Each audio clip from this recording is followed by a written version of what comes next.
الحمد لله نحمده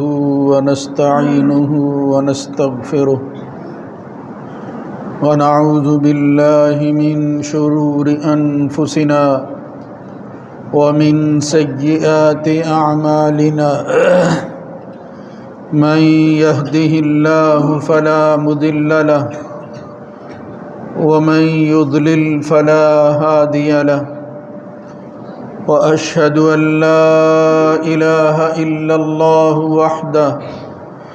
وحده لا شريك له وأشهد أن محمدًا عبده ورسوله اللهم صل على محمد وعلى آل محمد كما صليت على إبراهيم وعلى آل إبراهيم إنك حميد مجيد اللهم بارك على محمد وعلى آل محمد كما باركت على إبراهيم وعلى آل إبراهيم في العالمين إنك حميد مجيد أما بعد فإن خير الحديث كتاب الله وخير الهدى هدى محمد صلى الله عليه وآله وسلم وشر الأمور محدثاتها وكل محدثة بدعة وكل بدعة ضلالة وكل ضلالة في النار رب أعوذ بك من همزات الشياطين من همزه ونفخه ونفثه يا أيها الذين آمنوا اتقوا الله حق تقاته ولا تموتن إلا وأنتم مسلمون يا أيها الناس اتقوا ربكم الذي خلقكم من نفس واحدة وخلق منها زوجها وبث منهما رجالا كثيرا ونساء واتقوا الله الذي تساءلون به والأرحام إن الله كان عليكم رقيبا يا أيها الذين آمنوا اتقوا الله وقولوا قولا سديدا يصلح لكم أعمالكم ويغفر لكم ذنوبكم ومن يطع الله ورسوله فقد فاز فوزا عظيما رب اشرح لي صدري ويسر لي أمري واحلل عقدة من لساني يفقهوا قولي لقد كان لسبأ في مسكنهم آية جنتان عن يمين وشمال كلوا من رزق ربكم واشكروا له بلدة طيبة ورب غفور فأعرضوا فأرسلنا عليهم سيل العرم وبدلناهم بجنتيهم جنتين ذواتي أكل خمط وأثل وشيء من سدر قليل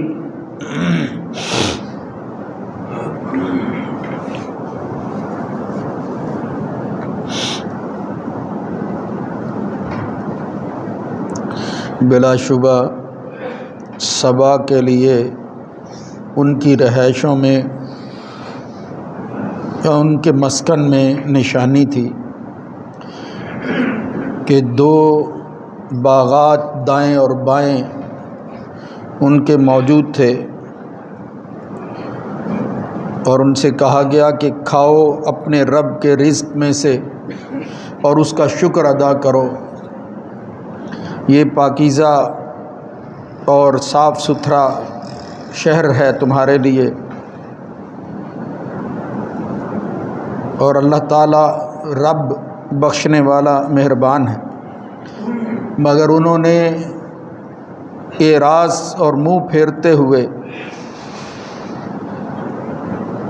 نافرمانی جب کی تو اللہ نے ان پر آرم کا سیلاب وہ بھیج دیا اور ان کے باغات کو ایسے باغوں سے بدل کر رکھ دیا جو بد مزہ اور جھاؤ کے درخت والے تھے، یا کچھ بیری جو ہے اس کے درخت موجود تھے۔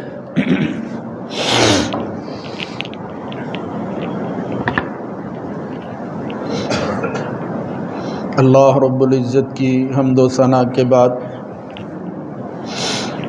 درود و سلام سید الرسل خاتم النبیین جناب محمد الرسول اللہ صلی اللہ علیہ وآلہ وسلم کی ذات گرامی پر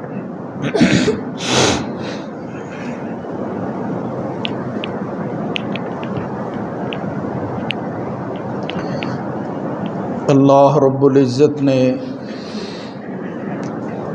اس کائنات کی تخلیق کے بعد دیگر مخلوقات کے ساتھ جب انسان کو پیدا کیا تو بہت سی نعمتیں تھیں جو اس انسان کے لیے بالخصوص بنائی گئی تھی۔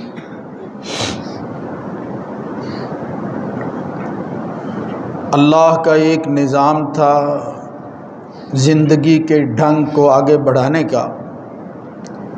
اس کو فطری نظام کہتے ہیں۔ اللہ کی اس بنائی ہوئی فطرت میں انسان نے جب تبدیلیاں پیدا کی ہیں تو ایسے ایسے مسائل پیدا ہوئے کہ جو انسان چاہتا تھا وہ حاصل نہ ہو سکا۔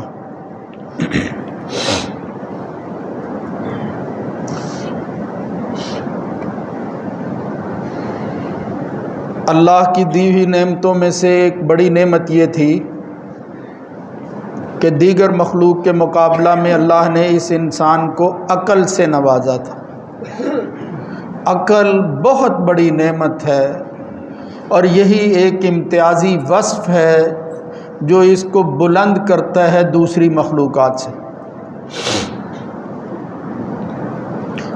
مگر اس عقل کے استعمال کی حدود متعین کی گئی تھی کہ اس سے تجاوز نہ کرنا۔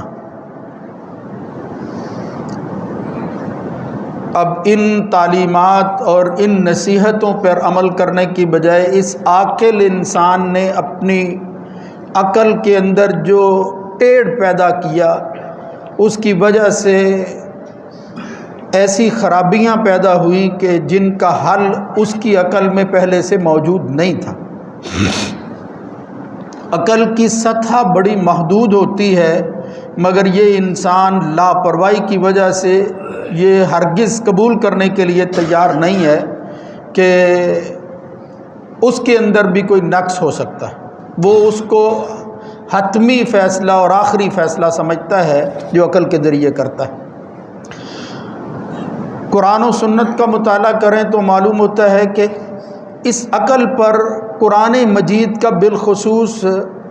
1/3 حصہ مشتمل ہے۔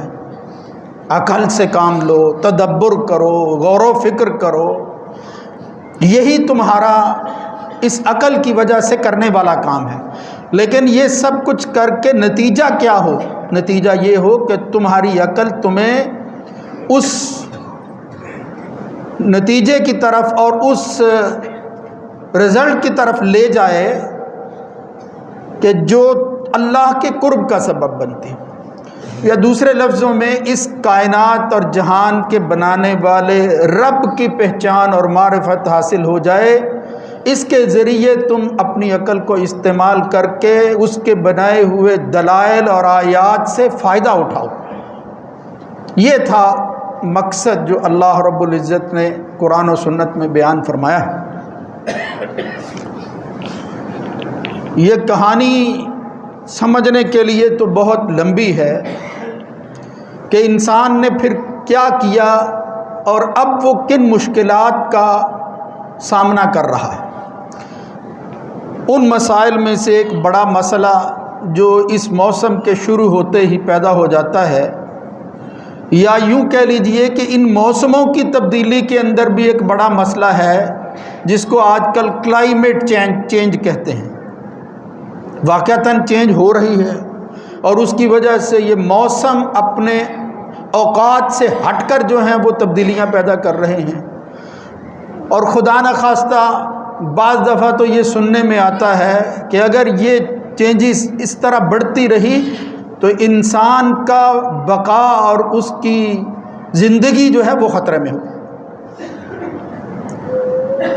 اور یہ صرف ایک ڈراؤنی شکل، ایک خطرناک نتیجہ اسی حوالے سے نہیں، بلکہ جو کچھ بھی انسان نے اپنے لیے کیا ہے ہر ایک کا نتیجہ تقریباً اس فطرت سے بغاوت کی وجہ سے اسی طرح کا نکل رہا۔ ان میں سے ایک بڑا مسئلہ وہ کیا ہے جو اس موسم کے ساتھ ہی شروع ہو جاتا ہے، وہ جس کو آلودگی کا مسئلہ کہتے ہیں۔ یعنی اب اصطلاحیں بھی خود ہی گھڑ لی گئی ہیں اور پھر ان کا مفہوم بھی بیان کیا جاتا ہے کہ یہ مطلب ہے۔ یہ ایک عالمگیر مسئلہ بن چکا ہے کہ ہمارے ماحول کے اندر آلودگی پیدا ہو گئی ہے، اور اس کی وجہ سے انسانوں کے مزاج، طبیعتوں اور انسانی بود و باش کے اندر وہ تبدیلیاں آ گئی ہیں کہ جن کا مقابلہ کرنا مشکل ہو گیا ہے، اور انسان کے لیے مسائل بڑھ گئے ہیں۔ بیماریاں پیدا ہو رہی ہیں، حتیٰ کہ خدا نخواستہ یہ بیماریاں انسان کی موت تک اس کو لے جاتی ہیں، معمولی سی بعض دفعہ چیز ہوتی ہے۔ یعنی انسان نے جو کچھ کیا تھا وہ اپنی ضرورت کے لیے نہیں، کیونکہ ضرورتوں کے اعتبار سے اللہ تعالیٰ نے سارا انتظام کر رکھا تھا۔ فطرت کے اندر کوئی چیز ایسی جو ہے وہ کم نہیں تھی کہ جس کی وجہ سے بندہ آگے بڑھتا اور اپنی ضرورتوں کو پورا کرتا۔ ہوا یہ کہ اس انسان نے ضرورتوں سے بڑھ کر آسائش کی زندگی چاہی۔ آسائش یعنی منمانی خواہشات، دوسرے لفظ میں حسی تسکین، شہوانی خواہش، یہ ساری چیزیں جب جو ہے وہ پیدا ہوئی اس انسان کے اندر، تو اس نے پھر فکری اعتبار سے بھی آلودگی پیدا کی ہے اور حسی اعتبار سے جو ہے وہ بھی آلودہ ہو گیا ہے۔ یعنی ایک آلودگی ہے جو ہمیں نظر آتی ہے، حقیقت یہ ہے کہ اس کا سبب یہ ہے کہ اس انسان کے اندر مانوی آلودگی آ گئی ہے، اس کے اخلاق کی آلودگی پیدا ہو چکی ہے، اس کے تہذیب و تمدن کی جو ہے وہ آلودگی پیدا ہو چکی ہے، اس کی معاشرتی زندگی آلودہ ہو چکی ہے، اس کی سیاست کے اندر آلودگی بڑھ گئی ہے۔ یعنی وہ ساری زندگی کے اندر موجود جتنے بھی عوامل ہیں جس سے زندگی بنتی ہے اور آگے بڑھتی ہے وہ آلودہ ہو چکے ہیں مانوی اعتبار سے، لہٰذا حسی تبدیلیاں آلودگی کی شکل میں سامنے بھی آ رہی ہیں۔ یعنی انہی مانوی تبدیلیوں کے ساتھ یہ حسی تبدیلیاں جو ہیں وہ آ رہی ہیں۔ انسان نے، اب میں اس کو جتنا بھی مختصر کروں لیکن پھر بھی کوئی نہ کوئی بات ضرور کرنا پڑتی ہے کہ اس انسان نے اللہ سے بغاوت کے کئی راستے ڈھونڈے ہیں۔ ان میں سے فکری اعتبار سے یہ خدا بیزار ہو چکا ہے۔ اس وقت ہم جس دنیا میں رہتے ہیں، یہاں دنیا کی بڑی انٹلیکچوئل جسے ہم کہتے ہیں، وہ عقلی اعتبار سے ہمارے سامنے جو بڑے بڑے کارنامے سر انجام دے رہے ہیں، جنہوں نے اس انسان کو فضا، ہوا، آسمان تک پہنچا دیا ہے، انہی کی فکری آلودگی کی وجہ سے مسائل جو ہیں وہ اتنے بڑھ گئے ہیں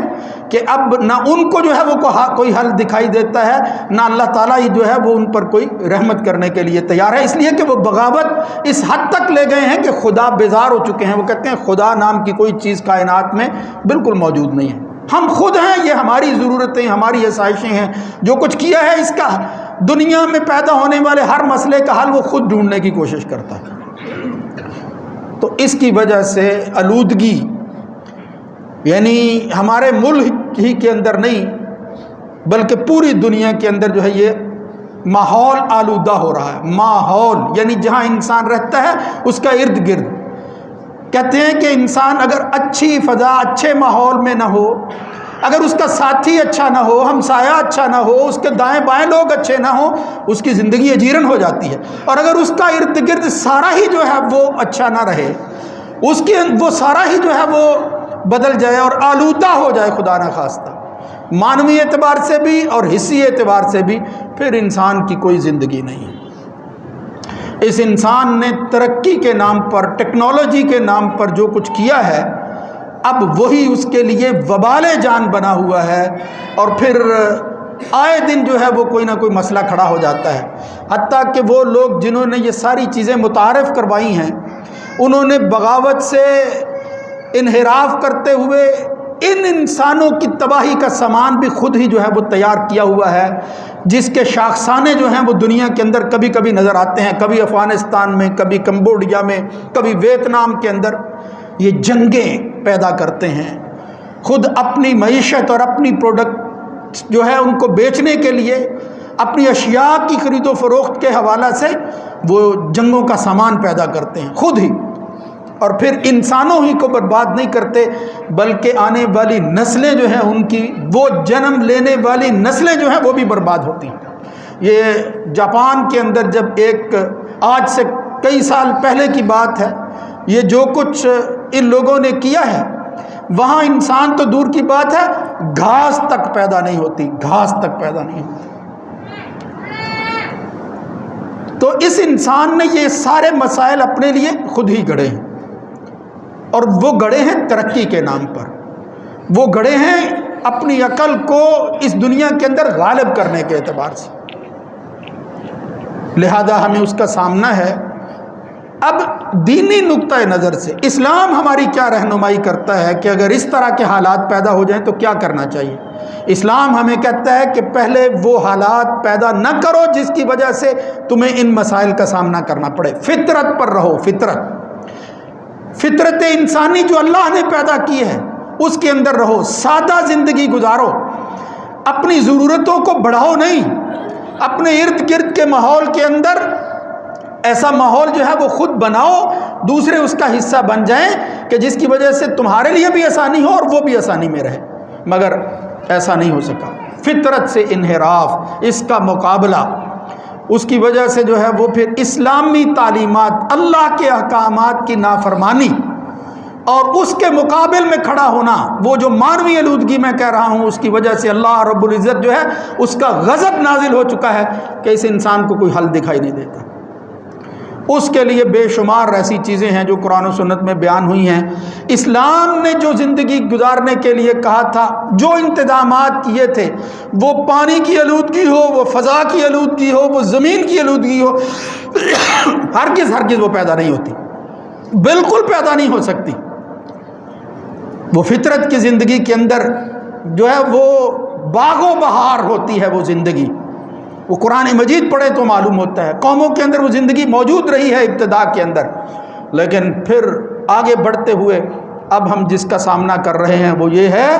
کہ خدا نخواستہ وہ جو آیتیں میں نے پڑھی ہیں، قومیں پہلے بھی گزر گئی ہیں، جب بھی وہ اپنی اس عقل کو استعمال کرتے ہوئے حدود پھلانگتے رہے ہیں اور آسائش کی زندگی جو ہے اس کو تلاش کرتے رہے ہیں، اللہ کو بلاتے رہے ہیں، اللہ رب العزت نے اپنے ہونے کے لیے نشانیاں ان کو دکھائی ہیں کہ یہ نہ سمجھو کہ میں واقعتاً تمہاری سوچ کے مطابق نہیں ہوں، میں موجود ہوں اور جب چاہوں جیسے چاہوں تمہاری اصلاح کے لیے وہ کچھ کر سکتا ہوں کہ جس کا حل پھر تمہارے پاس نہیں ہے۔ قوم سبا کا یہاں ذکر کیا ہے کہ اللہ تعالیٰ نے ان کی زندگی اس طرح رکھی تھی کہ باغات کے اندر رہتے تھے، دائیں بھی ان کے باغات تھے اور بائیں بھی جو ہے وہ بھی باغات کی زندگی، وہ جس کو ڈھونڈنے کے لیے آج انسان جو ہے وہ سفر کرتا ہے، فلاں علاقوں کے اندر جاتا ہے، شاید کچھ دن جو ہیں اس کے وہ اس طرح گزر جائیں جو فطرت کے مطابق ڈھونڈتا پھرتا ہے انسان۔ اللہ رب العزت نے سب کچھ عطا کیا تھا، فرمایا کلوا من رزق ربکم، یہ اللہ کا رزق ہے، اس کو کھاؤ اور اللہ کا شکر ادا کرو۔ محمد الرسول اللہ صلی اللہ علیہ وسلم نے جس طرح فرمایا کھاؤ پیو، قرآن مجید کہتا ہے کلوا واشربوا ولا تسرفوا، مگر اسراف نہ کرو۔ یہ اسراف کی زندگی کھانے پینے میں نہیں، ساری زندگی کے اندر جب حد سے بڑھ کر اسراف آ جائے گا،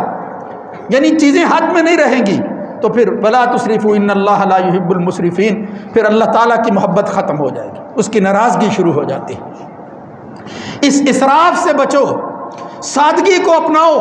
اللہ کی نعمتوں کا انکار نہیں ہے، وہ کھاؤ، اللہ نے دے رکھی ہوں تو ان کا اظہار بھی ہونا چاہیے، آدمی کو کھانی بھی چاہیے۔ اللہ رب العزت نے پانی سے لے کر فضا کے حوالے سے اپنی نعمتیں قرآن مجید میں بے شمار جگہ پر بیان کی ہیں۔ وَتَرَى الْفُلْكَ مَوَاخِرَ فِيهِ أَلَمْ تَرَ أَنَّ اللَّهَ يَسْجُدُ لَهُ مَنْ فِي السَّمَاوَاتِ وَمَنْ فِي الْأَرْضِ، مطلب کئی ایسی چیزیں ہیں۔ آسمان و زمین کے اندر مخلوق سجدہ کرتے ہوئے تمہارے لیے جو ہے وہ عبرت کا سامان بنائے ہوئے ہیں، ان کی طرف دیکھو، اور پھر وہ پانیوں کے اندر چلتی ہوئی کشتیوں کو دیکھو، یہ فضاؤں کے اندر، یہ ہواؤں کے اندر جو چیزیں اللہ تعالیٰ نے پرندوں کی شکل میں رکھی ان کو دیکھو، یعنی یہ سب کچھ تمہارے لیے ہے، تسخیر کے حوالے سے تمہارے سامنے رکھا ہے اللہ نے۔ لیکن تم نے اور ان میں سے ایک یہ قوم سبا نے اعرضوا فارسلنا علیہم، بند بنا رکھے تھے انہوں نے پہاڑی دنیا کے اندر، پہاڑی زندگی میں پانی جو ہے وہ کسی جگہ اکٹھا نہیں ہو سکتا جس طرح کوئی ڈیم وغیرہ ہو، لیکن انہوں نے یہ کوشش کی ہوئی تھی،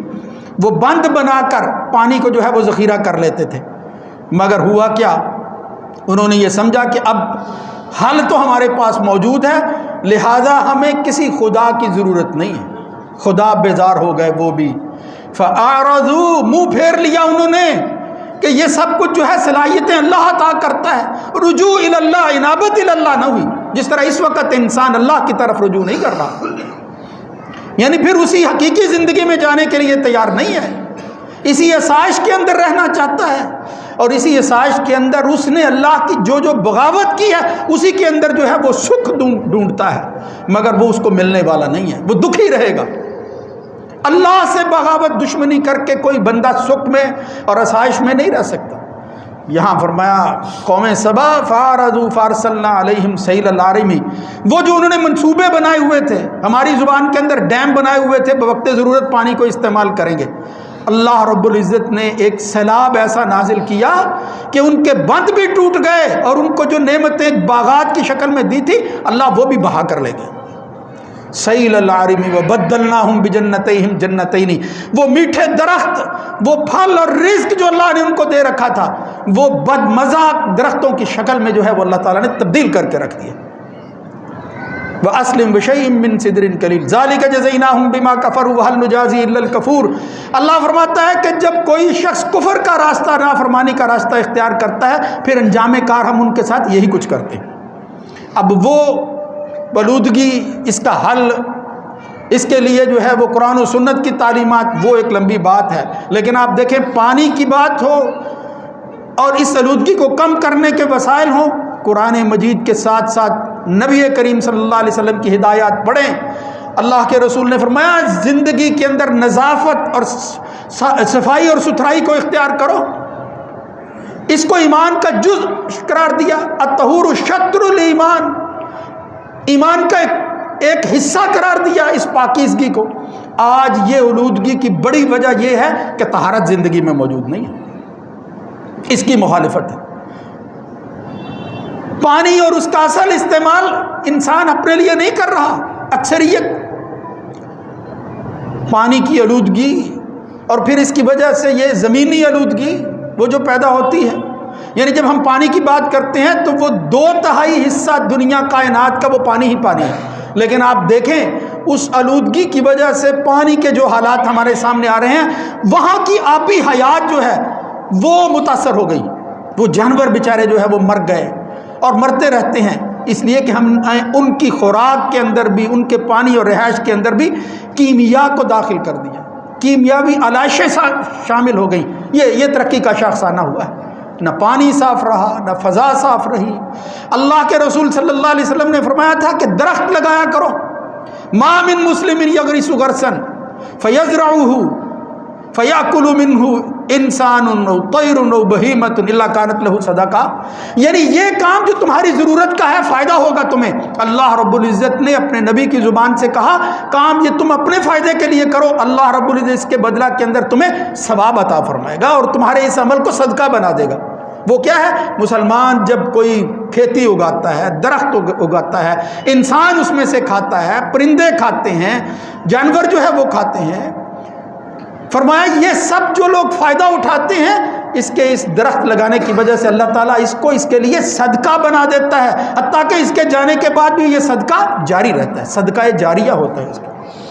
پانی کے حوالے سے کہا کہ اگر کسی جگہ پانی جو ہے وہ ٹھہرا ہوا ہے لا یبولن احدکم فی الماء الدائم، اس ٹھہرے ہوئے پانی کے اندر تم اپنی ضرورت بھی پوری نہیں کر سکتے، پیشاب نہیں کر سکتے۔ الذی لا یجری ثم یغتسل فیہ، اللہ نے جو پاکیزگی اور طہارت کا نظام ہمیں دیا ہے، مسلمانوں کو دیا ہے، اس کی جو ہدایات سب کے لیے تھی، ان کو فراموش کرنے کی وجہ سے آج مسائل پیدا ہو رہے ہیں۔ یہ گندگی وہ کسی بھی طرح کی ہو، وہ اس طہارت کے نہ ہونے کی وجہ سے پیدا ہو رہی ہے۔ بظاہر یہ لگتا ہے کہ ان چیزوں کا تعلق کیا ہے، ان چیزوں کی حقیقت تک اگر آپ پہنچیں گے تو یہی ہے کہ تمہاری زندگی کے اندر مسائل پیدا نہیں ہوں گے۔ تم نے ان کو فقہی مسئلے سمجھ رکھا ہے، لیکن اس کی جو حکمتیں تھیں وہ فطرت کی زندگی کے مطابق انسان کو ڈھالتی تھی۔ وہ فطرت سے جب تم جو ہے وہ دور ہوتے گئے تو اس کی وجہ سے پھر یہ مسائل جنم لیتے ہیں، کبھی آلودگی کی شکل کے اندر، کبھی کسی اور نام کے ساتھ جو ہے وہ آ جاتے ہیں، اور پھر ہم بڑے خوش ہوتے ہیں کہ ہم نے اس کو، چلے خیر کی بات یہ جو بھی آئینی ترمیم ہوئی، اس میں خیر کی بات یہ ہے کہ یہ ماحول کا تحفظ انسان کا جو ہے وہ بنیادی حق قرار دیا گیا ہے، بہت اچھی بات ہے، آج کی زبان کے اندر یہ بہت اچھی بات ہے، مگر یہ صرف نعرے اور پھر اس کو شک کے طور پر داخل کرنا کافی نہیں ہے، رجوع کرنا ہے اللہ کی زندگی کی طرف جو اس نے ہمیں دی تھی، اس فطرت کی طرف لوٹ کر آنا ہے، پھر بچیں گے، ورنہ انسان نے جو کچھ کر رکھا ہے یہ اس کی تباہی کا سامان ہے جو اس نے اپنے ہاتھوں سے بنا رکھا ہے، سوائے تباہی اور بربادی کے کچھ حاصل ہونے والا نہیں ہے۔ بے شمار اور بھی مسائل تھے فقہی اعتبار سے، یہ تو بڑی بڑی کتابیں جو ہیں وہ اکٹھی کی جا سکتی ہیں کہ اللہ رب العزت نے اس انسان کی زندگی فطرت کے مطابق رکھنے کے لیے کیا کچھ کہا، محمد الرسول اللہ صلی اللہ علیہ وسلم کس طرح فطری زندگی گزارتے تھے، اللہ کے رسول صلی اللہ علیہ وسلم کی آج ایک مسئلہ صوتی آلودگی کا بھی ہے، یہ آوازوں کے ذریعے جو انسانوں تک جو ہے وہ بیماریاں پہنچتی ہیں، رسول اللہ صلی اللہ علیہ وسلم نے ان کی ہدایات تک جو ہے وہ دی ہیں۔ قرآن مجید کہتا ہے وَغْضُضْ مِن صَوْتِكَ إِنَّ أَنكَرَ الْأَصْوَاتِ لَصَوْتُ الْحَمِيرِ، اچھی آواز کو انسان پسند کرتا ہے، یہ جو گدھے کی آواز ہے، یہ جو انسانوں کے کانوں کو کھاتی ہے اور اس کی وجہ سے دماغ متاثر ہوتا ہے، ذہن جو ہے وہ مشکل میں پڑ جاتا ہے۔ فرمایا وَغْضُضْ مِن صَوْتِكَ، درمیانہ درجہ اختیار کرو، اپنی آواز کے اندر بھی واضح و نصیحت کرتے ہوئے بھی نبی کریم صلی اللہ علیہ وسلم نے فرمایا اپنی حد سے تجاوز نہ کرو۔ سہیل بن عمر ایک بڑے صحابی تھے، ان کی آواز کے اندر ذرا جو ہے وہ جوش تھا، بڑی آواز پیدا ہوتی تھی، جب قرآن مجید کی کچھ آیتیں اتری تو وہ گھر میں جو ہے وہ بند ہو گئے کہ کہیں اس کی وجہ سے میں قرآن کی مخالفت نہ کر بیٹھوں، میری آواز کے اندر جو ہے وہ بڑاپن موجود۔ یہ تھے وہ لوگ جو دین کو اولویت اور فوقیت دیتے تھے اور ہر وقت اپنی زندگی فطرت کے مطابق رکھنے کی کوشش کرتے تھے، کامیاب ہو گئے وہ دنیا میں بھی اور آخرت کے اندر بھی۔ اللہ رب العزت ہمیں ان مسائل کو سمجھنے کی توفیق نصیب فرمائے۔ ہمارے لیے یہ قرآن و سنت یہ آنے والے مسائل کو اس طرح قانونی شکل میں پیش نہیں کرتا، ایک ایک جز نہیں بتاتا، یہ ہدایت کا سامان ہے، یہ تمہیں رہنمائی کرتا ہے، جزیات کے ذریعے بتاتا ہے کہ اصل کی طرف لوٹو، یہ مسائل جو ہیں وہ خود بخود ختم ہو جائیں گے۔ اللہ تعالیٰ سمجھنے کی توفیق دے۔ اقول قولی ھذا استغفر اللہ لی ولکم۔